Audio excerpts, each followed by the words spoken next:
let me just ask you the question first. The governor has made the point, and I think as a sitting lawmaker, you know that Congress controls the purse strings and any funding.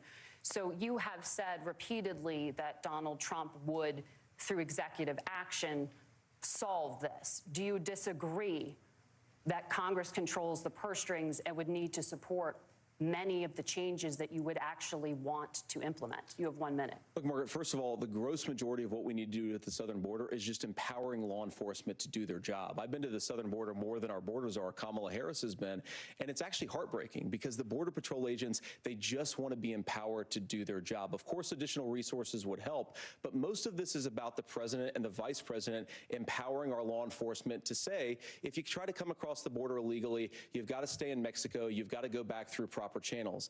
Now, Governor Walz brought up the community of Springfield, and he's very worried about the things that I've said in Springfield. Look, in Springfield, Ohio, and in communities all across this country, you've got schools that are overwhelmed, you've got hospitals that are overwhelmed, you've got housing that is totally unaffordable because we brought in millions of illegal immigrants to compete with Americans for scarce homes. The people that I'm most worried about in Springfield, Ohio, are the American citizens who have had their lives destroyed by Kamala Harris's open border. It is a disgrace, Tim. And I actually think, I agree with you. I think you want to solve this problem, but I don't think that Kamala Harris does. Senator, your time is up. Governor, you have 1 minute to respond. Yeah, well, it is law enforcement that asked for the bill.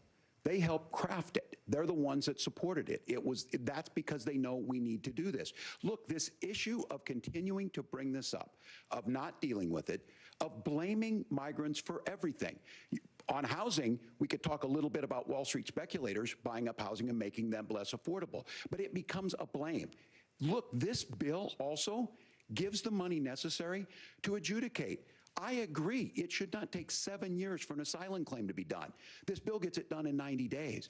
Then you start to make a difference in this, and you start to adhere to what we know, American principles. Look, I don't talk about my faith a lot, but Matthew 25:40 talks about, to the least amongst us you do unto me. I think that's true of most Americans. They simply want order to it. This bill does it. It's funded. It's supported by the people who do it, and it lets us keep our dignity about how we treat other people. Thank you, Governor. And just to clarify for our viewers, Springfield, Ohio does have a large number of Haitian migrants who have legal status. Right. Temporary protected status. Well, Margaret, but thank you, Senator. We have so much to get to. Margaret, I think it's important because we're going to turn out of the economy. Thank you, Margaret. The rules were that you guys weren't going to fact check, and since you're fact checking me, I think it's important to say what's actually going on.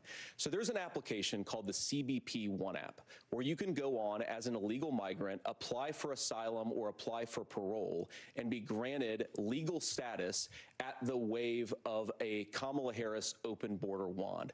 That is not a person coming in, applying for a green card and waiting for 10 years. That is the facilitation of illegal immigration, Margaret, by our own leadership. Thank you, Senator, for describing the legal process. We have so much to get to, Senator. Those laws have been on the books since 1990. Thank you, gentlemen. The CBP One app has not been on the books since 1990. It's something that Kamala Harris created, Margaret. Gentlemen, the audience can't hear you because your mics are cut. We have so much we want to get to. Thank you for explaining the legal process. Nora. Thank you, Margaret. The economy is a top concern for voters. Each of your campaigns has released an economic plan, so let's talk about the specifics. Governor Walz, Vice President Harris unveiled a plan that includes billions in tax credits for manufacturing, housing, and a renewed child tax credit. The Wharton School says your proposals will increase the nation's deficit by $1.2 trillion. How would you pay for that without ballooning the deficit? Governor, I'll give you 2 minutes. Yeah, thank you. And Kamala Harris and I do believe in the middle class because that's where we come from. We both grew up in that. We understand. So those of you out there listening tonight, you're hearing a lot of stuff back and forth, and it's good. It's healthy. That's what this is supposed to happen. You should be listening. How's this going to impact me? The bold forward plan that Kamala Harris put out there is talking about this housing issue. The one thing is there's 3 million new houses proposed under this plan with down payment assistance on the front end to get you in a house. A house is much more than just an asset to be traded somewhere. It's foundational to where you're at. And then making sure that the things you buy every day, whether they be prescription drugs or other things, that there's fairness in that. Look, the $35 insulin is a good thing, but it costs $5 to make insulin. They were charging $800 before this law went into effect. As far as the housing goes, I've seen it in Minnesota. 12% more houses in Minneapolis, prices went down on rent 4%. It's working. And then making sure tax cuts go to the middle class. $6,000 child tax credit, we have one in Minnesota, reduces childhood poverty by 1/3. We save money in the long run, and we do the right thing for families. And then getting businesses off the ground. The law as it stands right now is $5,000 tax credit for small business, increasing that to $50,000. Now, this is a philosophical difference between us. Donald Trump made a promise, and I'll give you this, he kept it. He took folks to Mar-a-Lago, he said, you're rich as hell, I'm gonna give you a tax cut. He gave the tax cuts that predominantly went to the top class. What happened there was an $8 trillion increase in the national debt, the largest ever. Now he's proposing a 20% consumption or sales tax on everything we bring in. Everyone agrees, including businesses, it would be destabilizing it, it would increase inflation and potentially lead to a recession. Look, this is simple for you. Where are we going? Kamala Harris has said to do the things she wants to do, we'll just ask the wealthiest to pay their fair share. When you do that, our system works best, more people are participating in it, and folks have the things that they need. Senator, I want to give you a moment to respond on that. But similarly, the Wharton School has done an analysis of the Trump plan and says it would increase the nation's deficit by $5.8 trillion. My question is the same for you. How do you pay for all that without ballooning the deficit? I'll give you 2 minutes.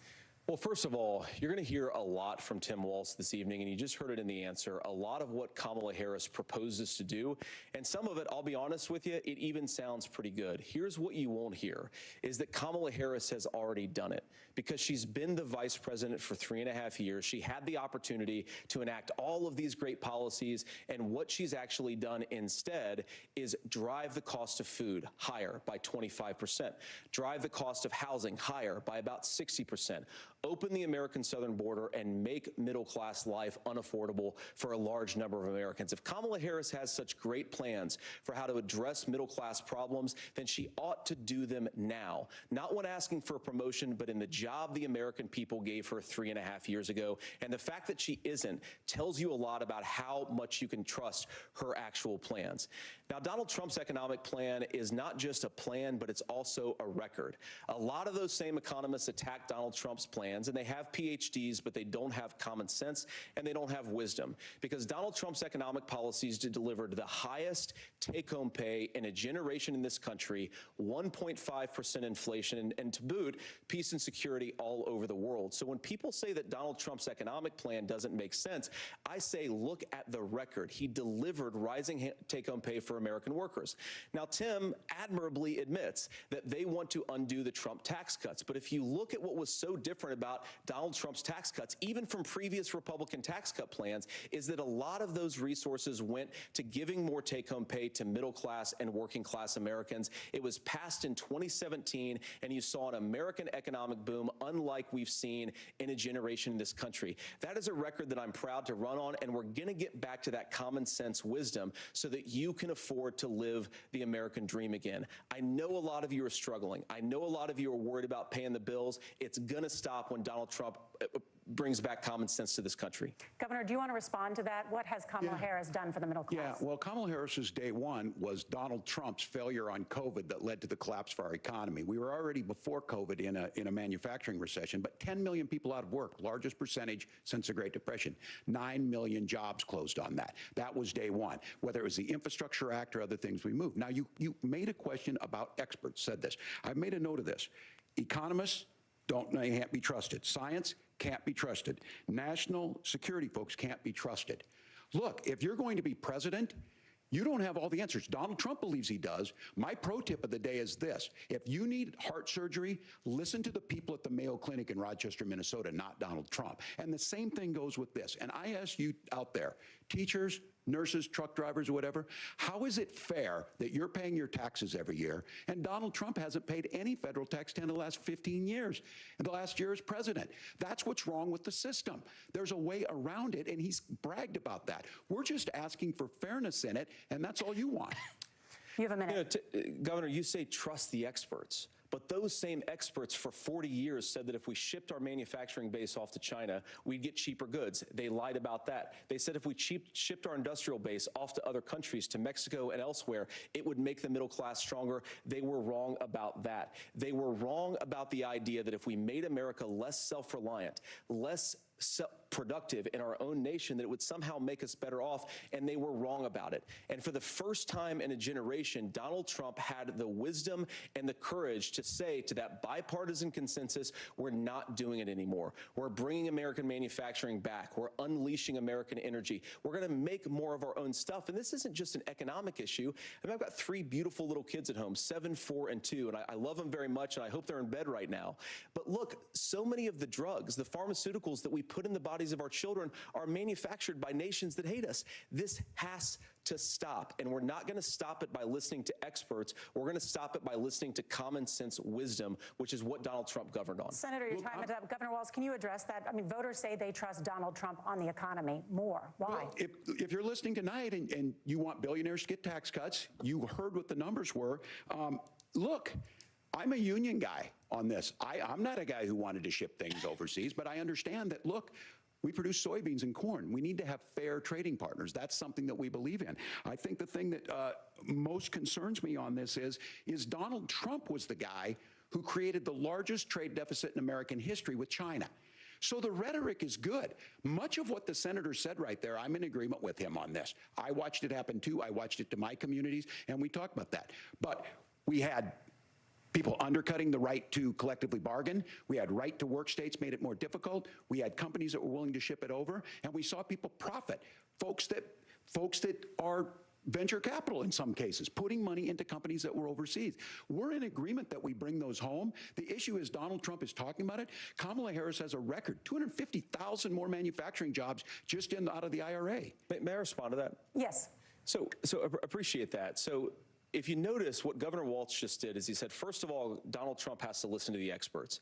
And then when he acknowledged that the experts screwed up, he said, well, Donald Trump didn't do nearly as good of a job as the statistics that's a gross show generalization. that he did. So what Tim Walz is doing, and I honestly, Tim, I think you got a tough job here, because you've got to play whack-a-mole. You've got to pretend that Donald Trump didn't deliver rising take-home pay, which of course he did. You've got to pretend that Donald Trump didn't deliver lower inflation, which of course he did. And then you've simultaneously got to defend Kamala Harris's atrocious economic record, which has made gas, groceries, and housing unaffordable for American citizens. I was raised by a woman who would sometimes go into medical debt so that she could put food on the table in our household. I know what it's like to not be able to afford the things that you need to afford. We can do so much better. To all of you watching, we can get back to an America that's affordable again. We just got to get back to common sense economic principles. I hope we have a conversation on health care then. Senator, Governor. Please. Thank you. Margaret? We have a lot to get to ahead, gentlemen, on many topics. But right now, I want to talk about personal qualifications. The vice president is often the last voice the president hears before making consequential decisions. We want to ask you about your leadership qualities. Governor Walz, you said you were in Hong Kong during the deadly Tiananmen Square protests in the spring of 1989. But Minnesota Public Radio and other media outlets are reporting that you actually didn't travel to Asia until August of that year. Can you explain that discrepancy? Yeah, well, and to the folks out there who didn't get at the top of this, look, I grew up in small rural Nebraska, town of 400, town that you rode your bike with your buddies till the streetlights come on, and I'm proud of that service. I joined the National Guard at 17, worked on family farms, and then I used the GI Bill to become a teacher, passionate about it, a young teacher. My first year out, I got the opportunity in the summer of '89 to travel to China. 35 years ago, be able to do that. I came back home and then started a program to take young people there. We would take basketball teams, we would take baseball teams, we would take dancers, and we would go back and forth to China. The issue for that was to try and learn. Now look, my community knows who I am. They saw where I was at. Look, I will be the first to tell you, I have poured my heart into my community. I've tried to do the best I can, but I've not been perfect, and I'm a knucklehead at times, but it's always been about that. Those same people elected me to Congress for 12 years.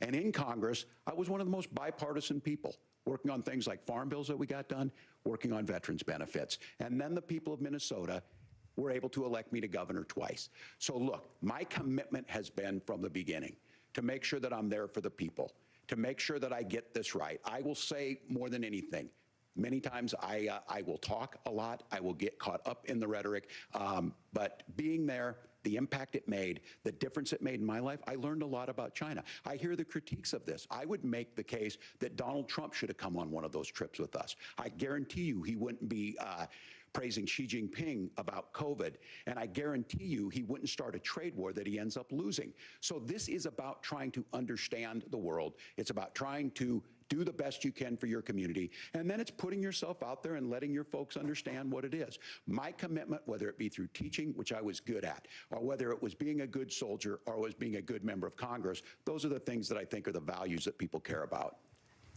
Governor, just to follow up on that, the question was, can you explain the discrepancy? All I said on this was I got there that summer and misspoke on this, so I will just, that's what I've said. So I was in Hong Kong and China during the democracy protests went in. And from that, I learned a lot of what needed to be in governance. Thank you, Governor. Senator Vance, in 2016, you called your running mate, Donald Trump, unfit for the nation's highest office, and you said he could be America's Hitler. I know you've been asked many times, and you've said you regret those comments and explained you then voted for Donald Trump in 2020. But the Washington Post reported new messages last week in which you also disparaged Trump's economic record while he was president, writing to someone in 2020, quote, Trump thoroughly failed to deliver his economic populism. You're now his running mate, and you've shifted many of your policy stances to align with his. If you become vice president, why should Americans trust that you will give Donald Trump the advice he needs to hear and not just the advice he wants to hear? You have 2 minutes. Well, first of all, Margaret, because I've always been open. And sometimes, of course, I've disagreed with the president, but I've also been extremely open about the fact that I was wrong about Donald Trump. I was wrong, first of all, because I believed some of the media stories that turned out to be dishonest fabrications of his record. But most importantly, Donald Trump delivered for the American people. Rising wages, rising take-home pay, an economy that worked for normal Americans, a secure southern border, a lot of things, frankly, that I didn't think he'd be able to deliver on. And yeah, when you screw up, when you misspeak, when you get something wrong and you change your mind, you ought to be honest with the American people about it. It's one of the reasons, Margaret, why I've done so many interviews is because I think it's important to actually explain to the American people where I come down on the issues and what changed. Now, you pointed out to messages from 2020. Margaret, I've been extremely consistent that I think there were a lot of things that we could have done better in the Trump administration the first round if Congress was doing its job. I strongly believe, and I've been a United States Senator, that Congress is not just a high-class debating society. It's not just a forum for senators and congressmen to whine about problems. It's a forum to govern. So there were a lot of things on the border, on tariffs, for example, where I think that we could have done so much more if the Republican Congress and the Democrats in Congress had been a little bit better about how they govern the country. They were so obsessed with impeaching Donald Trump, they couldn't actually govern. And I want to talk about this tariff issue in particular, Margaret, because Tim just accused this of being a national sales tax. Look, the one thing, and you're not, probably surprised to hear me praising Joe Biden, but the one thing that Joe Biden did is he continued some of the Trump tariffs that protected American manufacturing jobs. And it's the one issue, the most pro-worker part of the Biden administration, it's the one issue where Kamala Harris has run away from Joe Biden's record. Think about this. If you're trying to employ slave laborers in China at $3 a day, you're going to do that and undercut the wages of American workers unless our country stands up for itself and says you're not accessing our markets unless you're paying middle-class Americans a fair wage. Senator, your time is up. Nora? Thank you. Now to the issue of reproductive rights. Governor Walz, after Roe versus Wade was overturned, you signed a bill into law that made Minnesota one of the least restrictive states in the nation when it comes to abortion.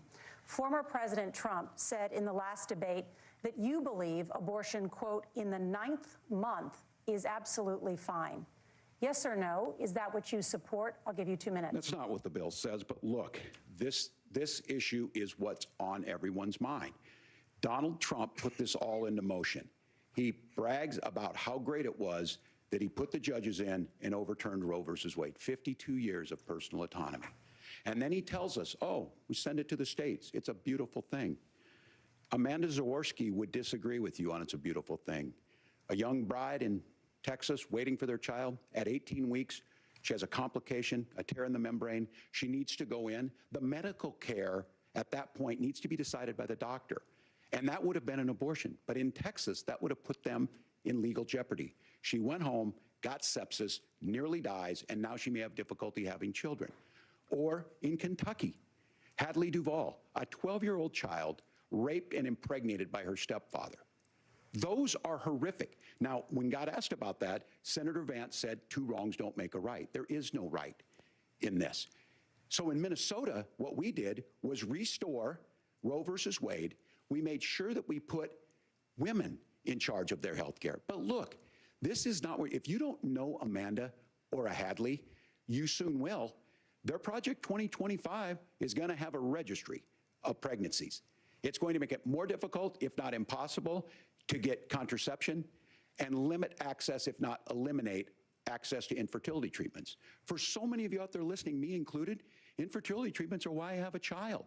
That's nobody else's business, but those things are being proposed. And the catch-all on this is, well, the states will decide what's right for Texas might not be right for Washington.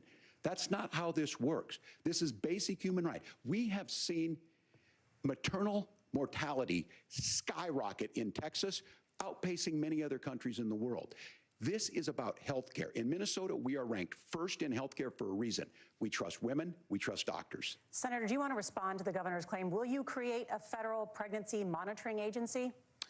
No, Nora, certainly we won't. And I want to talk about this issue because I know a lot of Americans care about it, and I know a lot of Americans don't agree with everything that I've ever said on this topic. And, you know, I grew up in a working class family in a neighborhood where I knew a lot of young women who had unplanned pregnancies and decided to terminate those pregnancies because they feel like they didn't have any other options. And, you know, one of them is actually very dear to me. And I know she's watching tonight, and I love you. And she told me something a couple years ago that she felt like if she hadn't had that abortion, that it would have destroyed her life because she was in an abusive relationship. And I think that what I take from that as a Republican who proudly wants to protect innocent life in this country, who proudly wants to protect the vulnerable, is that my party, we've got to do so much better of a job at earning the American people's trust back on this issue where they frankly just don't trust us. And I think that's one of the things that Donald Trump and I are endeavoring to do. I want us as a Republican Party to be pro-family in the fullest sense of the word. I want us to support fertility treatments. I want us to make it easier for moms to afford to have babies. I want it to make it easier for young families to afford a home so they can afford a place to raise that family. And I think there's so much that we can do on the public policy front just to give women more options. Now, of course, Donald Trump has been very clear that on the abortion policy specifically, that we have a big country and it's diverse. And California has a different viewpoint on this than Georgia. Georgia has a different viewpoint from Arizona. And the proper way to handle this, as messy as democracy sometimes is to let voters make these decisions, let the individual states make their abortion policy. And I think that's what makes the most sense in a very big, a very diverse, and let's be honest, sometimes a very, very messy and divided country. Governor, would you like to respond and also answer the question about restrictions? Yeah, well, the question got asked and Donald Trump made the accusation that wasn't true about Minnesota. Well, let me tell you about this idea that there's diverse states. There's a young woman named Amber Thurman. She happened to be in Georgia, a restrictive state. Because of that, she had to travel a long distance to North Carolina to try and get her care. Amber Thurman died in that journey back and forth. The fact of the matter is, how can we as a nation say that your life and your rights, as basic as the right to control your own body, is determined on geography? There's a very real chance, had Amber Thurman lived in Minnesota, she would be alive today. That's why the restoration of Roe versus Wade. When you listen to Vice President Harris talk about this subject and you hear me talk about it, you hear us talking exactly the same. Donald Trump is trying to figure out how to get the political right of this. I agree with a lot of what Senator Vance said about what's happening. His running mate, though, does not, and that's the problem. Governor, your time is up. Senator, let me ask you about that. He mentioned, it was, I think, referring to a national ban. In the past, you have supported a federal ban on abortion after 15 weeks. In fact, you said if someone can't support legislation like that, quote, you are making the United States the most barbaric pro-abortion regime anywhere in the entire world. My question is, why have you changed your position? Well, Nora, first of all, I never supported a national ban. I did when I was running for Senate in 2022 talk about setting some minimum national standard. For example, we have a partial birth abortion ban in place in this country at the federal level. I don't think anybody's trying to get rid of that, or at least I hope not, though I know that Democrats have taken a very radical pro-abortion stance. But Nora, you know, one of the things that changed is in the state of Ohio, we had a referendum in 2023, and the people of Ohio voted overwhelmingly, by the way, against my position. And I think that what I learned from that, Nora, is that we've got to do a better job at winning back people's trust. So many young women would love to have families. So many young women also see an unplanned pregnancy as something that's going to destroy their livelihood, destroy their education, destroy their relationships. And we have got to earn people's trust back. And that's why Donald Trump and I are committed to pursuing pro-family policies, making childcare more accessible, making fertility treatments more accessible, because we've got to do a better job at that. And that's what real leadership is. Governor, your response. Well, I'm going to respond on the pro-abortion piece of that. No, we're not. We're pro-women. We're pro-freedom to make your own choice. We know what the implications are to not be that. Women having miscarriages, women not getting the care, physicians feeling like they may be prosecuted for providing that care. And as far as making sure that we're educating our children and giving them options, Minnesota's a state with one of the lowest teen pregnancy rates. We understand that too. We know that the options need to be available, and we make that true. We also make it, we're a top 3 state for the best place to raise children. But these two things, to try and say that we're pro-children, but we don't like this, or you guys are pro-abortion, that's not the case at all. We are pro-freedoms for women to make their choices, and we're going, and Kamala Harris is making the case, to make options for children more affordable, a $6,000 child tax credit, but we're not going to base that on the backs of making someone like Amber Thurman drive 600 miles to try and get health care. Senator? May I respond to that? First of all, Governor, I agree with you. Amber Thurman should still be alive, and there are a lot of people who should still be alive, and I certainly wish that she was. And maybe you're free to disagree with me on this and explain this to me, but as I read the Minnesota law that you signed into law, the statute that you signed into law, it says that a doctor who presides over an abortion where the baby survives, the doctor is under no obligation to provide life-saving care to a baby who survives a botched late-term abortion. That is, I think, That's whether not you're true. pro-choice or pro-abortion, that is fundamentally barbaric. And that's why I use that word, Nora, is because some of what we've seen, do you want to force Catholic hospitals to perform abortions against their will? Because Kamala Harris has supported suing Catholic nuns to violate their freedom of conscience. We can be a big and diverse country where we respect people's freedom of conscience and make the country more pro-baby and pro-family. But please. Yes, Governor, please respond. Look, this is one where there's always something there. This is a very simple proposition.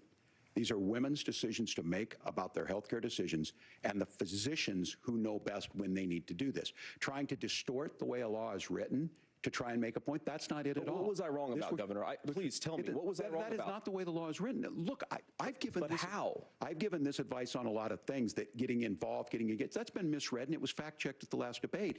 But the point on this is there's a continuation of these guys to try and tell women or to get involved. I use this line on this, just mind your own business on this. Things worked best when Roe versus Wade was in place. When we do a restoration of Roe, that works best. That doesn't preclude us from increasing funding for children. It doesn't increase us from making sure that once that child's born, like in Minnesota, they get meals, they get early childhood education, they get health care. So the hiding behind we're going to do all these other things when you're not proposing them in your budget, Kamala Harris is proposing them. She's proposing all those things to make life easier for families. I asked a specific question, Governor. You gave me a slogan as a response. It's not the case. It's not true. That's not what the law says. So they fact-checked it with President Trump. Gentlemen, there's a lot to discuss. We have to move on, and we're going to be right back with much more of the CBS News vice presidential debate in just a moment.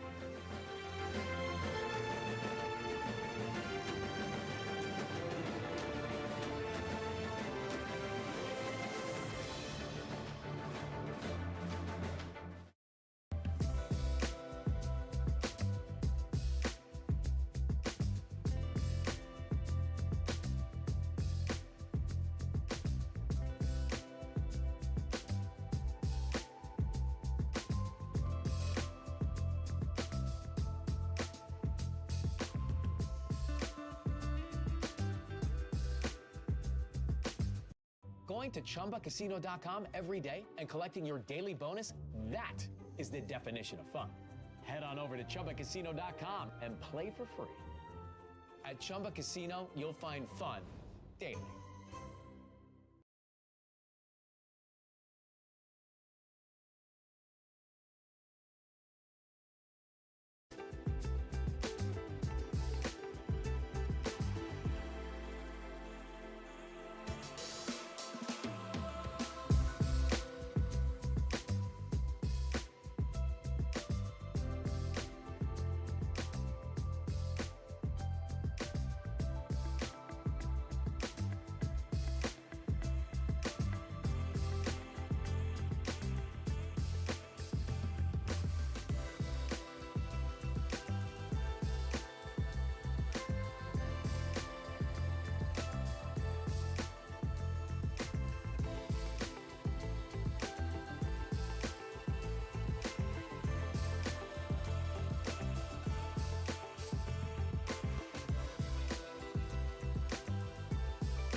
The Vote. It's as American as apple pie.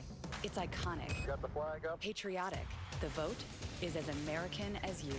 This November, step into the box and make it stick. Vote her up. Get the latest updates on the 2024 election on the NBC News app. We are back now with tonight's vice presidential debate. When it ends, join us for analysis. Now back to the debate.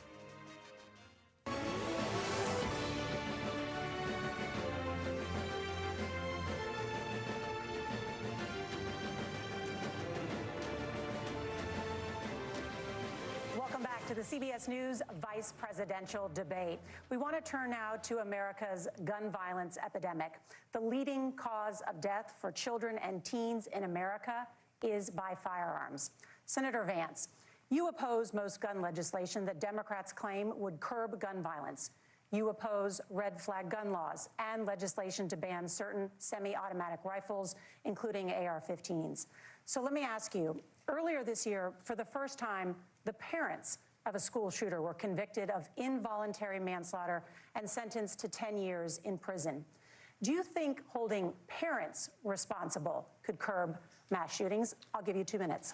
Yeah, well, Nora, on that particular case, I don't know the full details, but I certainly trust local law enforcement and local authorities to make those decisions. I think in some cases the answer is going to be yes, and in some cases the answer is going to be no.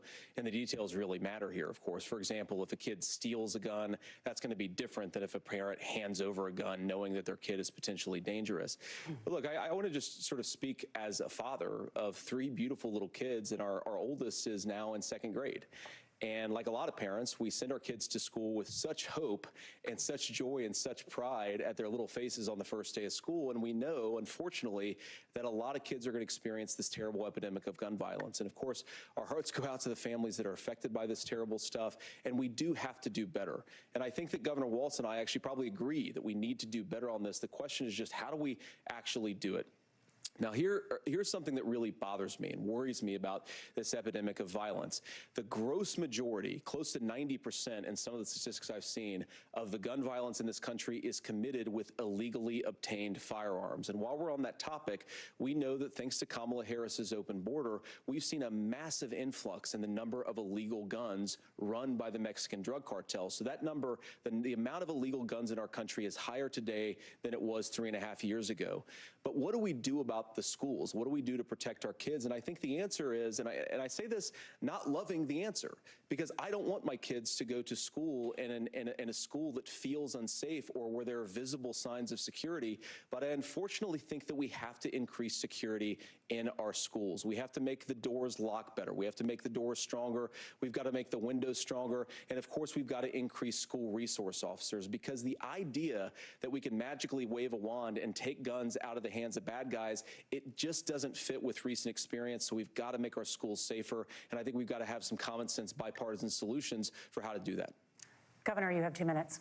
Well, I think all the parents watching tonight, this is your biggest nightmare. Look, I got a 17-year-old, and he witnessed a shooting at a community center playing volleyball. Those things don't leave you. As a member of Congress, I sat in my office surrounded by dozens of the Sandy Hook parents, and they were looking at my 7-year-old picture on the wall. Their 7-year-old were dead, and they were asking us to do something. And look, I'm a hunter. I own firearms. The vice president is. We understand that the Second Amendment is there, but our first responsibility is to our kids to figure this out.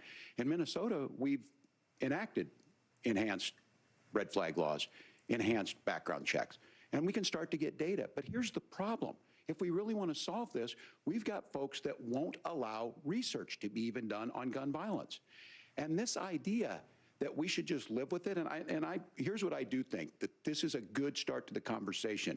I 100% believe that Senator Vance hates it when these kids, it's abhorrent and it breaks your heart. I agree with that.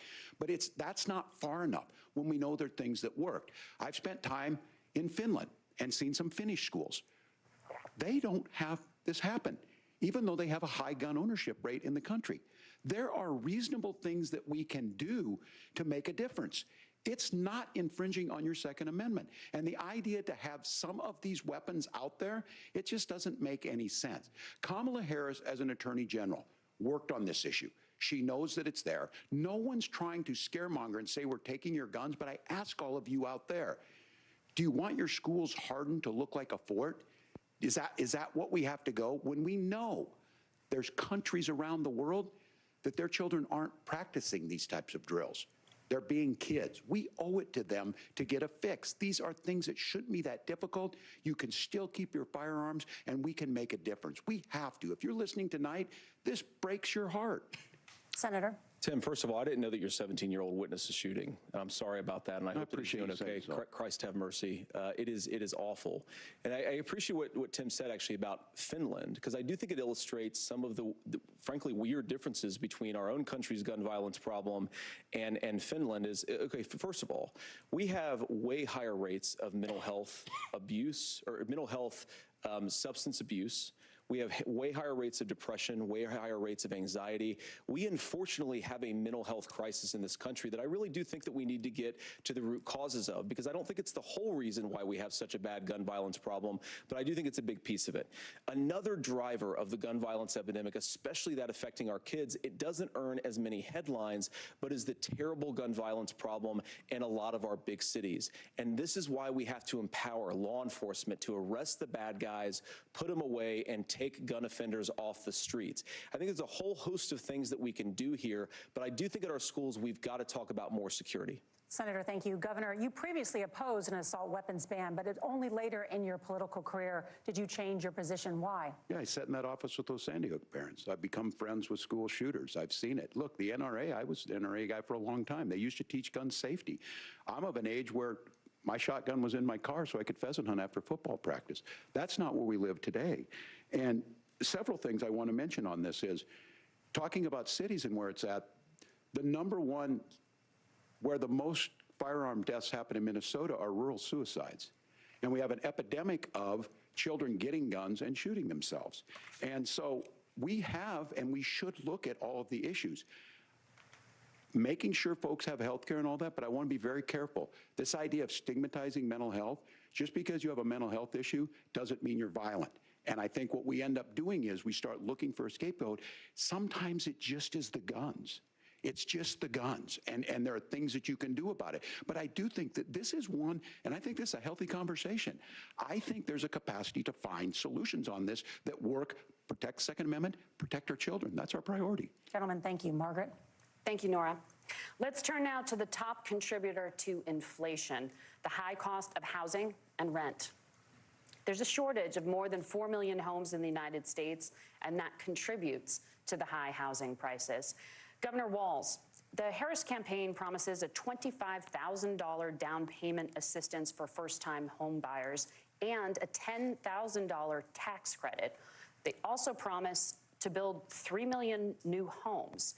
Where are you building these homes, and won't handing out that kind of money just drive up prices higher? No, it's not handing out. We have, first, let me say this issue of housing, and I think those of you listening on this, the problem we've had is that we've got a lot of folks that see housing as another commodity. It can be bought up, it can be shifted, it can be moved around. Those are not folks living in those houses. Those of you listening tonight, that house is a big deal. I bought and owned one house in my life. My mom still lives in the house where I was. And when I think of a house, I'm thinking of Christmas services after midnight mass where you go with your family. We need to make it more affordable. And one of the things, as I said, this program that the Vice President is pushing forward and bringing a new way of approaching this is something we're doing in Minnesota from that lead. We in the state invested in making sure our housing was the biggest investment that we'd ever made in housing. It starts to make it easier. We cut some of the red tape. Local folks, look, we can't do it at the federal level, but local folks make it easier to build those homes. And then that down payment assistance. I can tell all of you out there, one of the, certainly for me, using the GI Bill was one thing, but a veteran's home loan, the big thing about a veteran's home loan is you don't have to pay the down payment. Those are things that make it there. Now, look, you're going to pay it back, and you're going to pay your mortgage. Those are things that we know in the long run, the appreciated value, the generational wealth that's created from it. And I will give Minneapolis an example. Minneapolis is the one city where we've seen the lowest inflation rates. We've seen a 12% increase in stock because we've put some of these things in, and we're implementing a state program to make sure we give some of that down payment assistance. We get it back from people because here's what we know. People with stable housing end up with stable jobs. People with stable housing have their kids able to get to school. All of those things in the long run end up saving our money. And that's the thing that I think we should be able to find some common ground in, but we can't blame immigrants for the only reason. That's not the case that's happening in many cities. The fact of the matter is that we don't have enough naturally affordable housing, but we can make sure that the government's there to help kickstart it, create that base.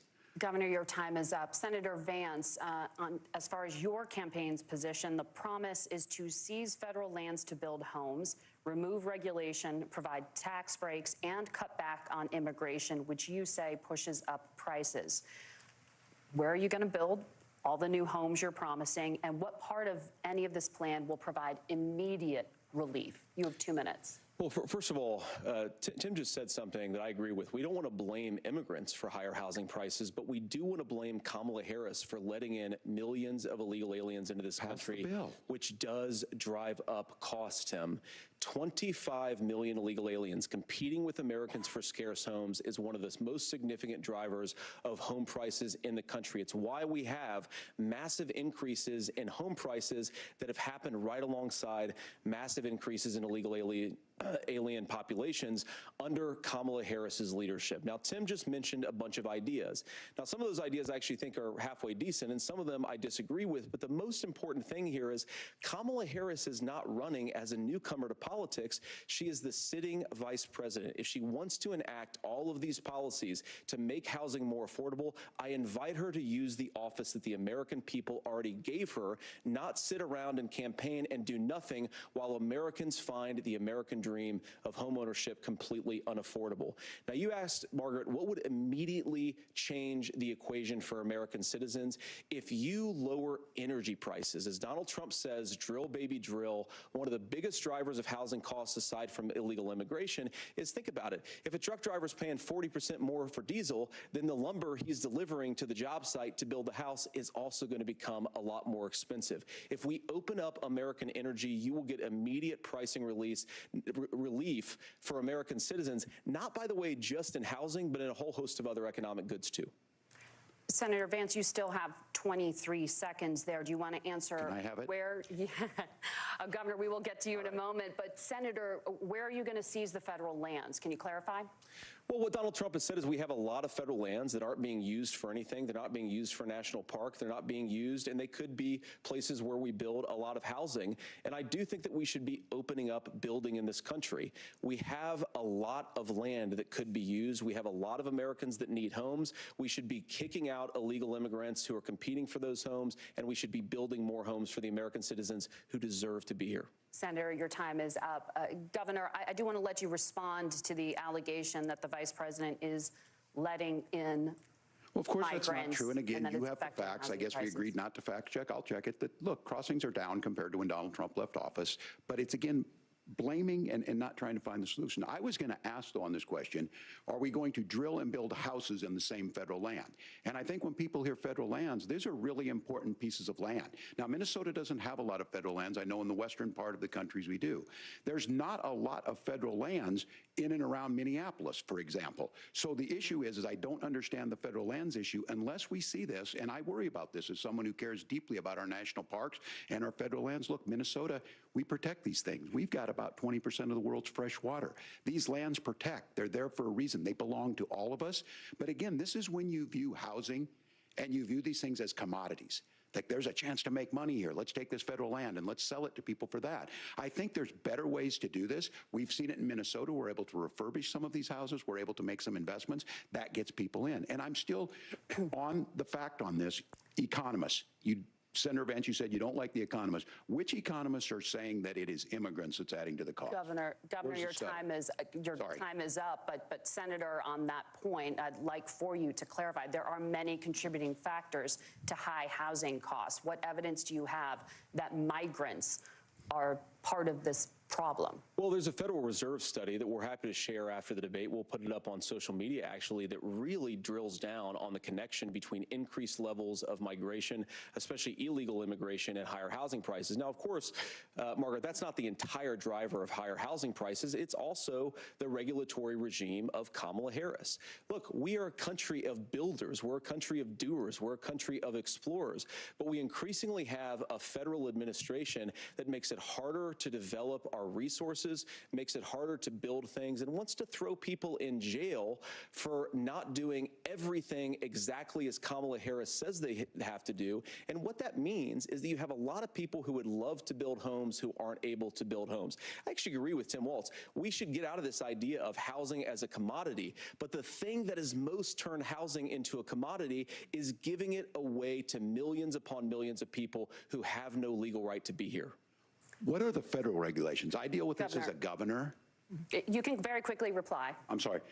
I get this as a governor, and I don't necessarily disagree with that in some cases, many of those are local, many of them are state. I don't know which ones are federal, but I think whenever we talk regulations, people think they can get rid of them. I think you want to be able to get out of your house in a fire. I think you want to make sure that it's fireproof and those types of things. So which are the regulations? Because the vice president's not responsible for those. Congress writes those.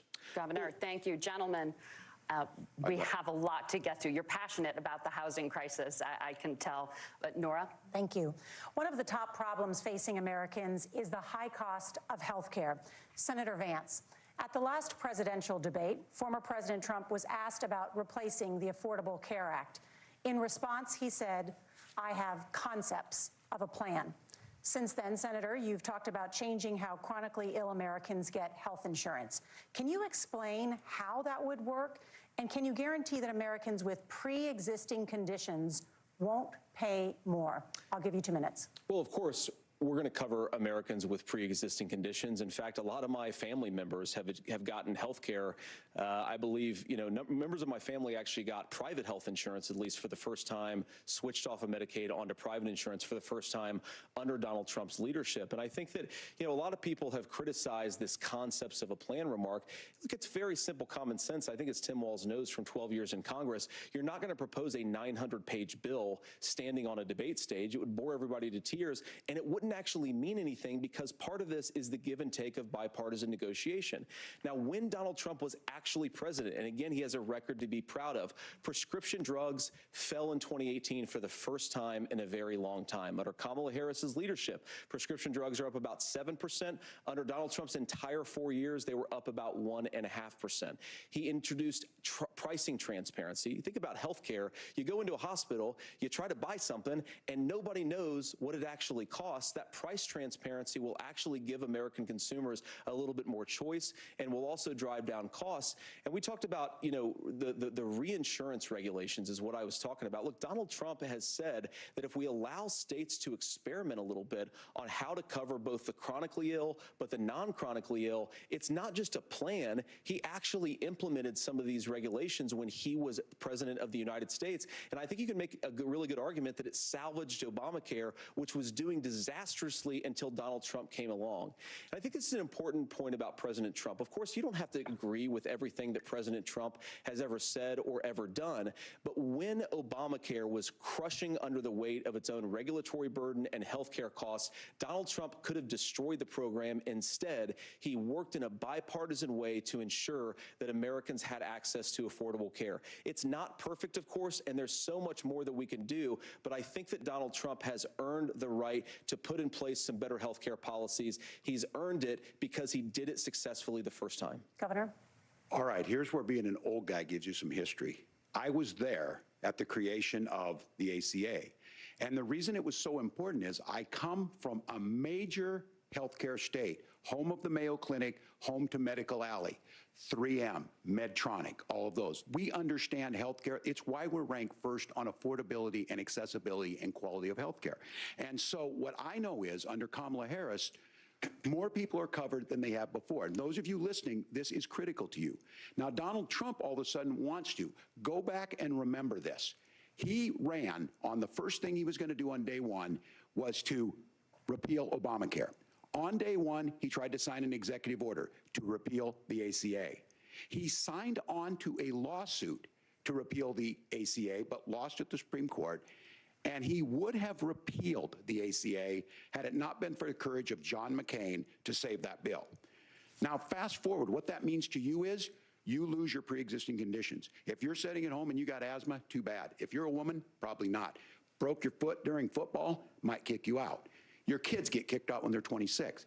Kamala Harris negotiated drug prices for the first time with Medicare. We have 10 drugs that will come online, the most common ones that'll be there. But look, this issue, and when Donald Trump said, I've got a concept of a plan, it cracked me up as a fourth grade teacher because my kids would have never given me that. But what Senator Vance just explained might be worse than a concept because what he explained is pre-Obamacare. And I'll make this as simple as possible because I have done this for a long time. What they're saying is, if you're healthy, why should you be paying more? So what they're going to do is let insurance companies pick who they insure because guess what happens? You pay your premium, it's not much. They figure they're not going to have to pay out to you. But those of you a little older, gray, got cancer, you're going to get kicked out of it. That's why the system didn't work. Kamala Harris will protect and enhance the ACA. Governor, thank you. Senator, you have not yet explained how you would protect people with pre-existing conditions or laid out that plan. Well, look, we currently have laws and regulations in place right now that protect people with pre-existing conditions. We want to keep those regulations in place, but we also want to make the health insurance marketplace function a little bit better. Now, what Governor Walz just said is actually not true. A lot of what happened and the reason that Obamacare was crushing under its own weight is that a lot of young and healthy people were leaving the exchanges. Donald Trump actually helped address that problem, and he did so in a way that preserved people's access to coverage who had pre-existing conditions. But again, something that these guys do is they make a lot of claims about if Donald Trump becomes president, all of these terrible consequences are going to ensue. But in reality, Donald Trump was president, inflation was low, take-home pay was higher, and he saved the very program from a Democratic administration that was collapsing and would have collapsed absent his leadership. He did his job, which is govern in a bipartisan way and get results, not just complain about problems, but actually solve them. Governor, did enrollment under the Affordable Care Act go up under the Trump administration? It's higher now that we've seen it go up. Look, people are using it. The system works. And the question about this of young people or whatever, that's the individual mandate piece of this. And Republicans fought tooth and nail saying, well, Americans should be free to do this. Well, then what happens is— So you think the individual mandate's a good idea? You shrink. I think the idea of making sure the risk pool is broad enough to cover everyone, that's the only way insurance works. When it doesn't, it collapses. You are asking pre-ACA where we get people out. Look, people know that they need to be on health care. People expect it to be there. And when we are able to make it, and we are making it this way, when we incentivize people to be in the market, when we help people who might not be able to afford it get there, and we make sure then when you get sick and old, it's there for you. Because I heard people say, well, I don't want to buy into Medicare or whatever. Good luck buying health care once you get past 70. So look, the ACA works. We can continue to do better. Kamala Harris did that. The way she made everything better was negotiating those 10 drugs on Medicare for the first time in American history. Thank you. Margaret? Can I address that? I apologize. We're out of time. We have a number of subjects to discuss. Margaret? Let's talk about families in America. There is a child care crisis in this country, and the United States is one of the very few developed countries in the world without a national paid leave program for new parents. Governor Walz, you said that if Democrats win both the White House and Congress, this is a day one priority for you. How long should employers be required to pay workers while they are home taking care of their newborns? You have 2 minutes. Yeah, well, that's negotiable, and that's what Congress worked. But here's what the deal is. Americans sitting out there right now, you may work for a big company. Look, we're home in Minnesota to some of the largest Fortune 500 companies. Kamala Harris knows that in California. Those companies provide paid family and medical leave. One is, I think they're moral and they think it's a good thing, but it also keeps their employees healthy. We in Minnesota passed a paid family and medical leave. You have a child, and I had to go back to work 5 days after my kids were born. This allows you to stay home a certain amount of time. What we know is that gets the child off to a better start, the family works better, we stay in their employers, we get more consistency in that. So Kamala Harris has made it a priority. We implemented it in Minnesota and we see growth. That's how you become a pro-business state. But the negotiations on it, and here's the issue, those big companies are able to offer it. Those of you out there who don't have it, just imagine what happens if you get cancer or your child gets sick. We know what happens. You end up staying home. In some places, that means no paycheck because you've got no protection on that. This is the case of an economy that Donald Trump has set for the wealthiest amongst us. He's willing to give those tax breaks to the wealthiest. He's willing to say, bust those unions up, do whatever. What we're saying is the economy works best when it works for all of us. And so a paid family medical leave program, and I will tell you, go to the families or go to the businesses and ask them. As far as childcare on this, you have to take it at both the supply and the demand side. You can't expect the most important people in our lives to take either our children or our parents to get paid the least amount of money. And we have to make it easier for folks to be able to get into that business and then to make sure that folks are able to pay for that. We were able to do it in Minnesota, and I'm still telling you this. We were listed as the best state. We're still in crisis on this. A federal program of paid family and medical leave and help with this will enhance our workforce, enhance our families, and make it easier to have the children that you want. Governor, your time is up. Senator, do you support a national paid leave program? And if so, for how long should employers be mandated to pay their employees while they are home taking care of their newborn? You have 2 minutes. Yeah, well, first of all, Margaret, a number of my Republican colleagues and some Democrats, too, have worked on this issue. And I think there is a bipartisan solution here because a lot of us care about this issue. I mean, look, I speak from this very personally because I'm married to a beautiful woman who is an incredible mother to our 3 beautiful kids, but is also a very, very brilliant corporate litigator. And I'm so proud of her. But being a working mom, even for somebody with all of the advantages of my wife, is extraordinarily difficult. And it's not just difficult from a policy perspective. She actually she had access to paid family leave because she worked for a bigger company. But the cultural pressure on young families and especially young women, I think makes it really hard for people to choose the family model they want. A lot of young women would like to go back to work immediately. Some would like to spend a little time home with the kids. Some would like to spend longer at home with the kids. We should have a family care model that makes choice possible. And I think this is a very important substantive difference between Donald Trump and Kamala Harris's approach.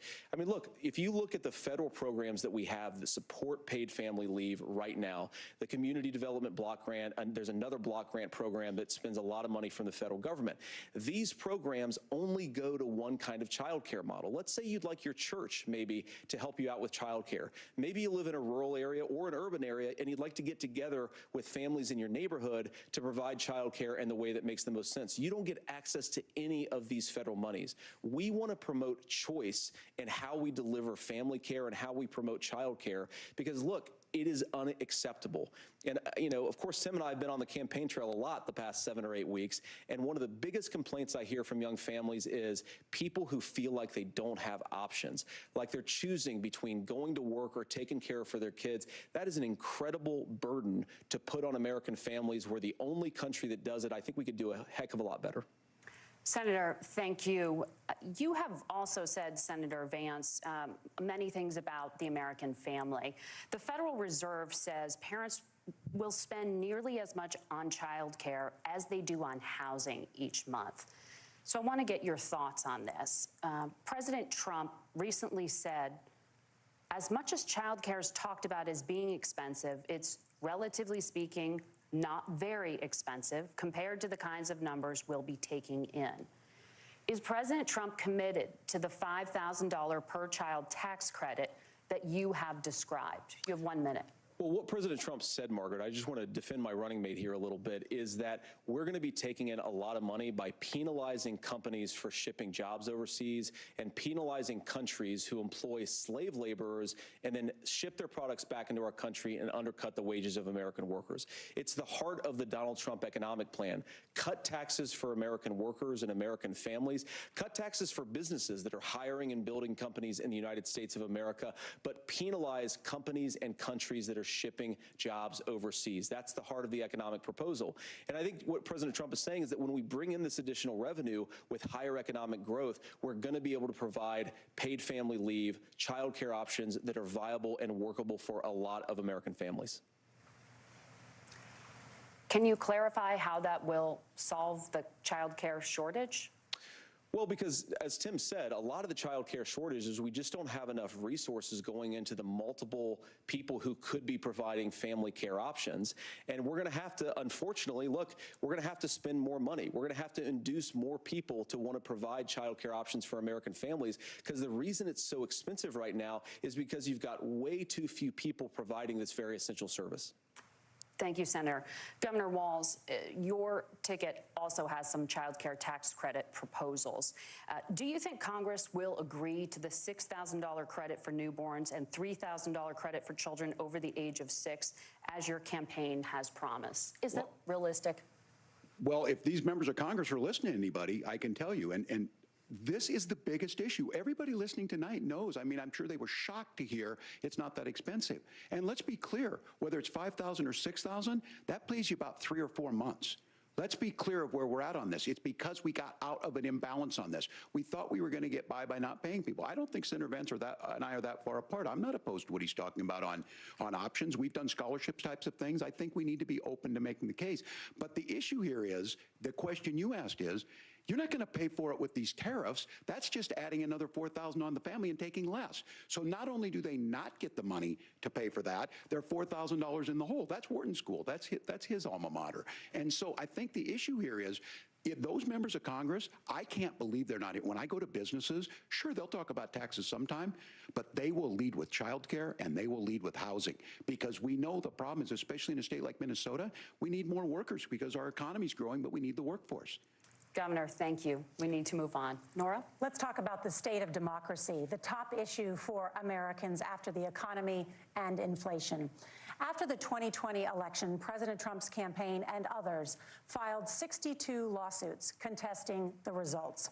Judges, including those appointed by President Trump and other Republican presidents, looked at the evidence and said there was no widespread fraud. The governors of every state in the nation, Republicans and Democrats, certified the 2020 election results and sent a legal slate of electors to Congress for January 6th. Senator Vance, you have said you would not have certified the last presidential election and would have asked the states to submit alternative electors. That has been called unconstitutional and illegal. Would you again seek to challenge this year's election results, even if every governor certifies the results? I'll give you 2 minutes. Well, Nora, first of all, I think that we're focused on the future. We need to figure out how to solve the inflation crisis caused by Kamala Harris's policies, make housing affordable, make groceries affordable, and that's what we're focused on. But I want to answer your question because you did ask it. Look, what President Trump has said is that there were problems in 2020, and my own belief is that we should fight about those issues, debate those issues peacefully in the public square, and that's all I've said, and that's all that Donald Trump has said. Remember, he said that on January the 6th, the protesters would all protest peacefully. And on January the 20th, what happened? Joe Biden became the president. Donald Trump left the White House, and now, of course, unfortunately, we have all of the negative policies that have come from the Harris-Biden administration. I believe that we actually do have a threat to democracy in this country, but unfortunately, it's not the threat to democracy that Kamala Harris and Tim Walz want to talk about. It is the threat of censorship. It's Americans casting aside lifelong friendships because of disagreements over politics. It's big technology companies silencing their fellow citizens. And it's Kamala Harris saying that rather than debate and persuade her fellow Americans, she'd like to censor people who engage in misinformation. I think that is a much bigger threat to democracy than anything that we've seen in this country in the last 4 years, in the last 40 years. Now, I'm really proud, especially given that I was raised by two lifelong blue-collar Democrats, to have the endorsement of Bobby Kennedy Jr. and Tulsi Gabbard, lifelong leaders in the Democratic coalition. And of course, they don't agree with me and Donald Trump on every issue. We don't have to agree on every issue, but we're united behind a basic American First Amendment principle that we ought to debate our differences. We ought to argue about them. We ought to try to persuade our fellow Americans. Kamala Harris is engaged in censorship at an industrial scale. She did it during COVID. She's done it over a number of other issues, and that to me is a much bigger threat to democracy than what Donald Trump said when he said that protesters should peacefully protest on January the 6th. Governor? Well, I've enjoyed tonight's debate. Why does he look so worried? You look so worried. I'm sympathetic to misspeaking on things, and I think I might have with the senator. But me too, man. There's one though that this one is troubling to me, and I say that because I think we need to tell the story. Donald Trump refused to acknowledge this, and the fact is that I don't think we can be the frog in the pot and let the boiling water go up. He was very clear. I mean, he lost this election, and he said he didn't. 140 police officers were beaten at the Capitol that day, some with the American flag. Several later died, and it wasn't just in there. In Minnesota, a group gathered on the state capitol grounds in St. Paul and said, "We're marching to the governor's residence, and there may be casualties." The only person there was my son and his dog, who was rushed out crying by state police. That issue, and Mike Pence standing there as they were chanting, "Hang Mike Pence." Mike Pence made the right decision. So, Senator, it was adjudicated over and over and over. I worked with kids long enough to know, and I said as a football coach, sometimes you really want to win, but the democracy is bigger than winning an election. You shake hands, and then you try and do everything you can to help the other side win. That's what was at stake here. Now, the thing I'm most concerned about is the idea that imprisoning your political opponents, already laying the groundwork for people not accepting this. And a president's words matter. A president's words matter. People hear that. So I think this issue of settling our differences at the ballot box, shaking hands when we lose, being honest about it, but to deny what happened on January 6th, the first time in American history. Also has some child care tax credit. I can tell you here about 3 or 4, we thought we were going to hear another, they're here, we workforce. Top issue. And that I believe that we actually, Kamala Harris, misinformation. I think that is a much bigger threat to democracy than anything that we've seen in this country in the last 4 years, in the last 40 years. Now, I'm really proud, especially given that I was raised by two lifelong blue-collar Democrats, to have the endorsement of Bobby Kennedy Jr. and Tulsi Gabbard, lifelong leaders in the Democratic coalition. And of course, they don't agree with me and Donald Trump on every issue. We don't have to agree on every issue, but we're united behind a basic American First Amendment principle that we ought to debate our differences. We ought to argue about them. We ought to try to persuade our fellow Americans. Kamala Harris is engaged in censorship at an industrial scale. She did it during COVID. She's done it over a number of other issues. And that, to me, is a much bigger threat to democracy than what Donald Trump said when he said that protesters should peacefully protest on January the 6th. Governor? Well, I've enjoyed tonight's debate, and I think there was a lot of commonality here, and I'm sympathetic to misspeaking on things, and I think I might have with the senator. Me too, man. There's one though that this one is troubling to me, and I say that because I think we need to tell the story. Donald Trump refused to acknowledge this, and the fact is that I don't think we can be the frog in the pot and let the boiling water go up. He was very clear. I mean, he lost this election, and he said he didn't. 140 police officers were beaten at the Capitol that day, some with the American flag, several later died. And it wasn't just in there. In Minnesota, a group gathered on the state capitol grounds in St. Paul and said, we're marching to the governor's residence and there may be casualties. The only person there was my son and his dog, who was rushed out crying by state police. That issue, and Mike Pence standing there as they were chanting, hang Mike Pence. Mike Pence made the right decision. So, Senator, it was adjudicated over and over and over. I worked with kids long enough to know, and I said as a football coach, sometimes you really want to win, but the democracy is bigger than winning an election.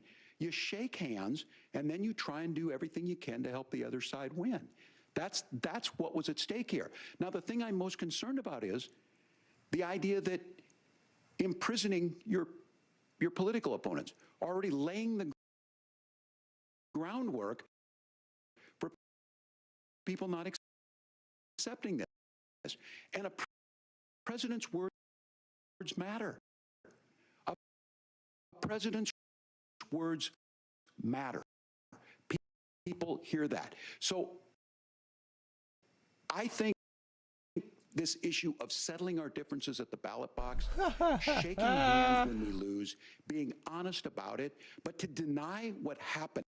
I would like Democrats and Republicans to both reject censorship. Let's persuade one another. Let's argue about ideas, and then let's come together afterwards. You can't yell fire in a crowded theater. That's the test. That's the Supreme Court test. Tim, fire in a crowded theater. You guys wanted to kick people off of Facebook for saying that toddlers shouldn't wear masks. Senator, the governor does have the floor. Fire in a crowded theater. That is criticizing the policies of the government, which is the right of every American. Senator, the governor does have the floor for 1 minute to respond to you. Yeah, well, I don't run Facebook. What I do know is I see a candidate out there who refused, and now again, and this, I'm pretty shocked by this. He lost the election. This is not a debate. It's not anything anywhere other than in Donald Trump's world. Because look, when Mike Pence made that decision to certify that election, that's why Mike Pence isn't on this stage. What I'm concerned about is, where is the firewall with Donald Trump? Where is the firewall if he knows he could do anything, including taking an election, and his vice president's not going to stand to it? That's what we're asking you, America. Will you stand up? Will you keep your oath of office, even if the president doesn't? And I think Kamala Harris would agree. She wouldn't have picked me if she didn't think I would do that, because of course that's what we would do. So, America, I think you've got a really clear choice on this election. I bet he won't fulfill that Freemason oath. Democracy and who's going to better not forget about that Freemason Governor, oath. your time is up. Thank you, gentlemen. We will be right back with both of our candidates. The CBS News vice presidential debate continues.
This is not your typical, oh, a celebrity is getting paid to put his name on something so he can cash in type of project. I'm gonna be in my car or at lunch, and if I have a thought, I'm gonna literally record it into my phone and text it to SiriusXM. And within minutes, it'll play before the next song comes on. It's Life with John Mayer. It's only on SiriusXM, so get the app and listen in.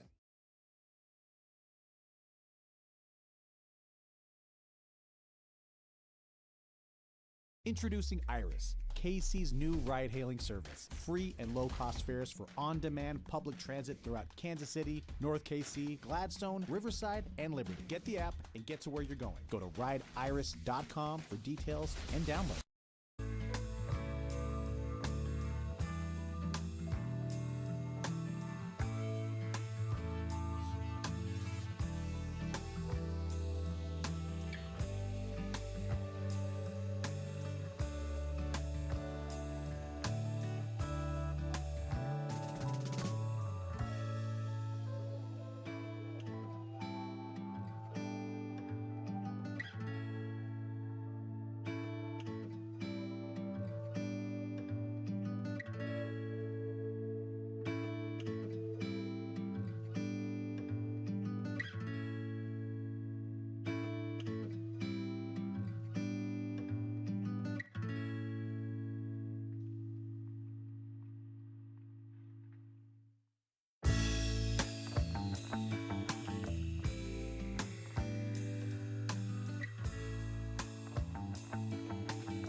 Kristen Welker hosts Meet the Press every Sunday on NBC. Now is raw. How hard is it to see it like this? Our house is no longer here, but we are here. Now is real. Let's break down what we know and then the big questions still outstanding. News for the generation of now is NBC News Now.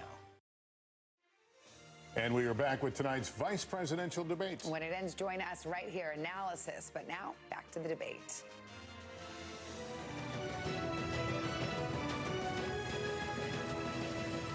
Welcome back to the CBS News Vice Presidential Debate. It is now time for the closing statement. Senator Vance won the virtual coin toss and elected to go last. So, Governor Walz, you are first. You have 2 minutes. Well, thank you, Senator Vance. Thank you to CBS News. And most importantly, thank you to all of you. If you're still up and the folks who miss Dancing with Our Stars, I appreciate it. But look, the support of the democracy matters. It matters that you're here. And I'm as surprised as anybody of this coalition that Kamala Harris has built, from Bernie Sanders to Dick Cheney to Taylor Swift, and a whole bunch of folks in between there. And they don't all agree on everything, but they are truly optimistic people. They believe in a positive future of this country and one where our politics can be better than it is. And I have to tell you, that better than it is the sense of optimism that there can be an opportunity economy that works for everyone, not just to get by, but to get ahead. And the idea that freedom really means something. Not the freedom of government to be in your bedroom or exam room, but the freedom for you to make choices about yourself. Now, look, we all know who Donald Trump is. He's told us, and as Maya Angelou said, believe him when he told you that. His first inaugural address talked about American carnage, and then he spent 4 years trying to maybe do that. Senator Vance tonight made it clear he will stand with Donald Trump's agenda. He will continue to push down that road. Excuse me. Kamala Harris gives us a different option. Now, I'll have to tell you, I'm going to be careful about the quotes, but there's one that Senator Vance said that does resonate with me. He said, Donald Trump makes the people I care about afraid. A lot of America feels that way. We don't need to be afraid. Franklin Roosevelt was right. All we have to fear is fear itself. Kamala Harris is bringing us a new way forward. She's bringing us a politics of joy. She's bringing real solutions for the middle class, and she's centering you at the heart of that. All the while asking everyone, join this movement, make your voices heard. Let's look for a new day where everybody gets that opportunity and everybody gets a chance to thrive. I humbly ask for your vote on November 5th for Kamala Harris. Governor Walz, thank you. Senator Vance, your closing statement. Well, I want to thank Governor Walz, you folks at CBS, and of course the American people for tuning in this evening. And one of the issues we didn't talk about was energy. And I remember when I was being raised by my grandmother, when she didn't have enough money to turn on the heat some nights because Ohio gets pretty cold at night and because money was often very tight. And I believe, as a person who wants to be your next vice president, that we are a rich and prosperous enough country where every American, whether they're rich or poor, ought to be able to turn on their heat in the middle of a cold winter night. That's gotten more difficult thanks to Kamala Harris's energy policies. I believe that whether you're rich or poor, you ought to be able to afford a nice meal for your family. That's gotten harder because of Kamala Harris's policies. I believe that whether you're rich or poor, you ought to be able to afford to buy a house. You ought to be able to live in safe neighborhoods. You ought to not have your communities flooded with fentanyl, and that too has gotten harder with because of Kamala Harris's policies. Now, I've been in politics long enough to do what Kamala Harris does when she stands before the American people and says that on day one, she's going to work on all these challenges I just listed. She's been the vice president for 3.5 years. Day one was 1,400 days ago, and her policies have made these problems worse. Now, I believe that we have the most beautiful country in the world. I meet people on the campaign trail who can't afford food, but have the grace and generosity to ask me how I'm doing and to tell me they're praying for my family. What that has taught me is that we have the greatest country, the most beautiful country, the most incredible people anywhere in the world. But they're not going to be able to achieve their full dreams with the broken leadership that we have in Washington. They're not going to be able to live their American dream if we do the same thing that we've been doing for the last 3.5 years. We need change. We need a new direction. We need a president who has already done this once before and did it well. Please vote for Donald Trump. And whether you vote for me or vote for Tim Walz, I just want to say I'm so proud to be doing this, and I'm rooting for you. God bless you, and good night. Senator Vance, thank you. And thank you both for participating in the only vice presidential debate of this election cycle. I'm Margaret Brennan. And I'm Norah O'Donnell. And a reminder, there are just 35 days until Election Day. Please get out and vote. And for all of us here at CBS News, thank you and good night.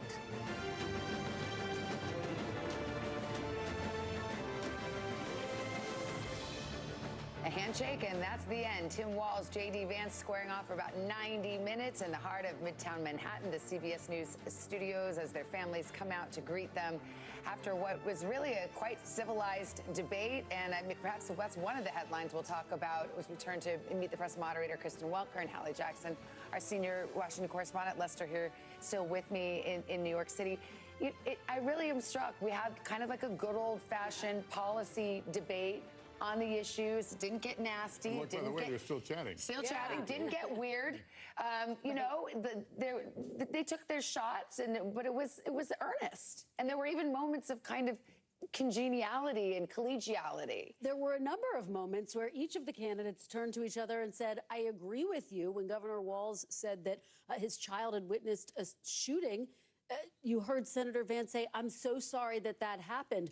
Look, zooming out, it was clear, I think, that Senator J.D. Vance knew his challenge tonight was to come off as more likable. I received a number of texts from Republicans and Democrats who say he was very effective at doing that. He's coming off as normal, even compassionate, even on the issue of abortion and economy, one Democrat said to me. And then at the end of the night, something very significant happened, which is that Governor Walz turned to Senator Vance and said, did Trump lose the 2020 election? Vance said, I'm focused on the future. Walz said, that's a damning answer. I do think he said that it's a damning non-answer. Non-answer. And I do think that exchange and non-answer will in some ways loom very large over what Democrats and Republicans agree was a strong night for Senator Vance. Hallie, what was the most memorable moment for you? I think there were a few of them. I think the one that Kristen mentions is one of them. I think the idea that the mics were not muted at one point and then muted, and Senator Vance taking exception to that. Governor Walz calling himself kind of a knucklehead when asked to speak about an instance in which he says he misspoke about China, and an answer that was